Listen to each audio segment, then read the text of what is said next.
공급은 여전히 절벽이라 서울 집값 더 오른다. 이 말이 여러분 사실일까요? 현재까지는요 사실입니다. 더 오를 가능성 굉장히 높습니다. 무슨 얘기냐고요? 여러분 이거 한번 보세요. 국내 주택 인허가 실적 추이입니다. 2024년 1월에서 7월까지입니다. 17만 2천 가구예요. 전년 대비해서 22.8%가 준 숫자입니다. 인허가가 일어나고 있지 않다는 뜻이에요. 예. 2023년에 42만 9천이었거든요. 이것도 전년 대비해서 17.8%가 준 숫자입니다. 그런데 작년에 17.8%가 줄었는데 올해도 22.8%가 줄었다는 뜻이잖아요. 집에 대한 공급이 그만큼 더뎌진다는 이야기인가요? 저는 그렇게 보입니다. 이게 인허가가 나고 나서 주택을 공급하는데 3년에서 한 5년 사이가 걸린다고 생각을 하면 지금 당장은 아닐지 모르지만 3년이나 혹은 5년 후에는 또다시 집값에 대한 충격이 올 수도 있다는 뜻인가요? 저는 충분히 그럴 수 있다고 생각합니다. 물론 인허가는 더 빨리 해주고 더 많이 해주면 달라질 수는 있겠죠. 그러나 올해도 벌써 1월에서 7월까지 갔습니다.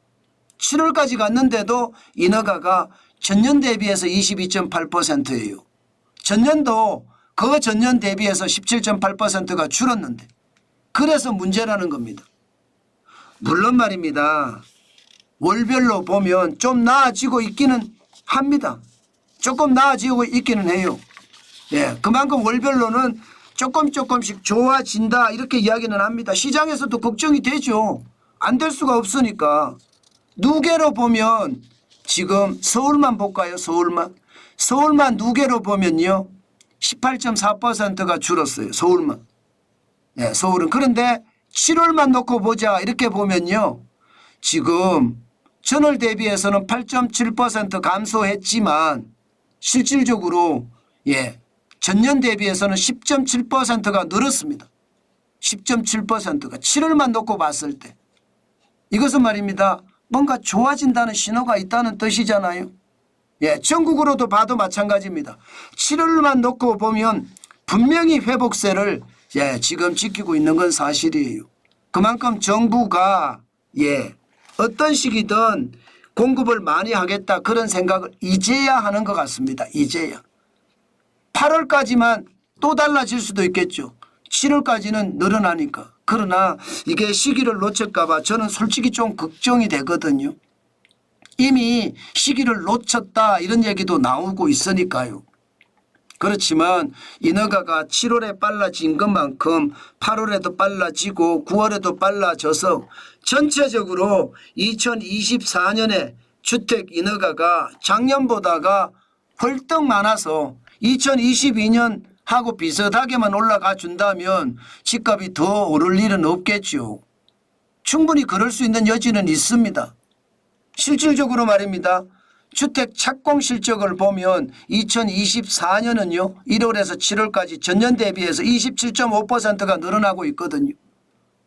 2022년 수준을 점점 따라가고 있다는 뜻이에요. 2023년에 착공 실적이 전년 대비해 36.8%가 줄었는데 올해는 조금씩 따라가고 있는 겁니다. 그렇지만 원천적으로 2022년에서 2023년은 줄었고요.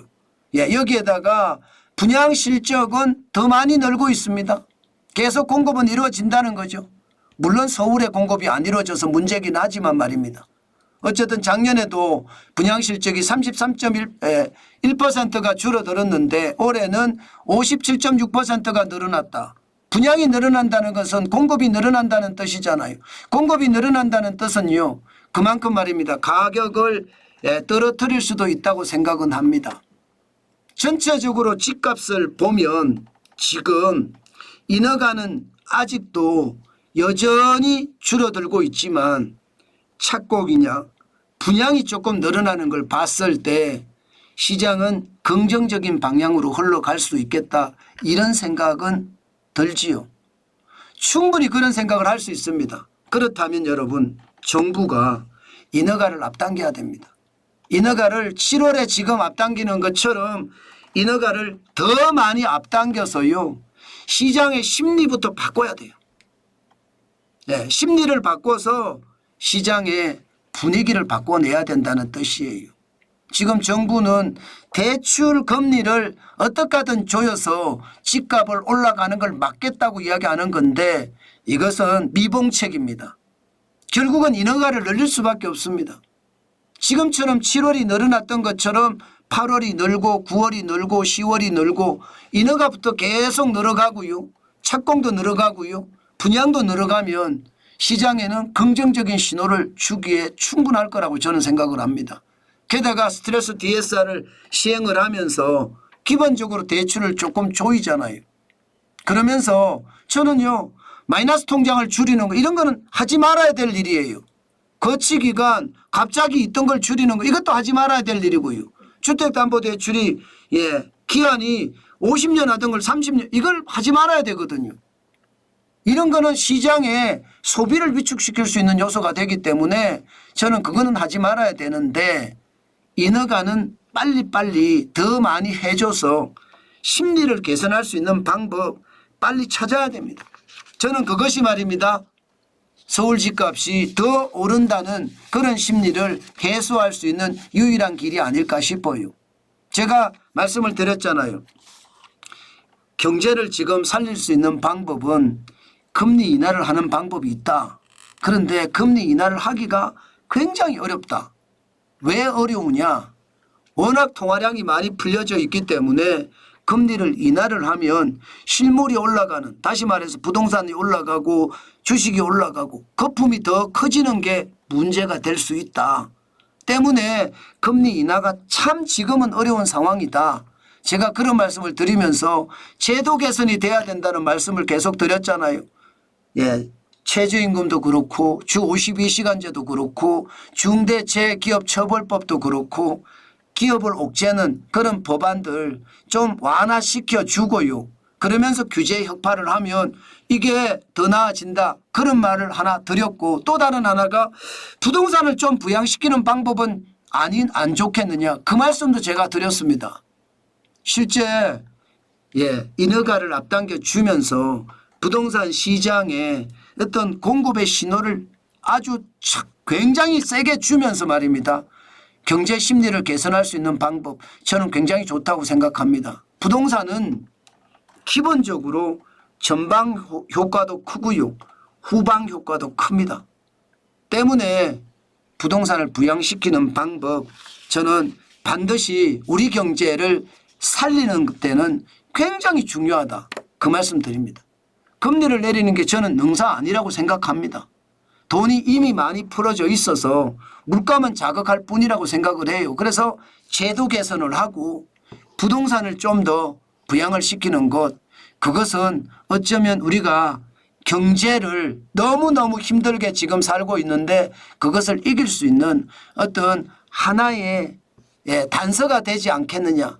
저는 오늘 그런 생각을 해 봅니다.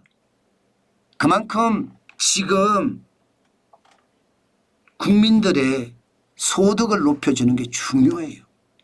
그것밖에 저는 대안이 없다고 봅니다. 정관진 TV를 보시는 여러분들도 한 번쯤 그런 대안들을 한번 내주시면 좋을 것 같습니다.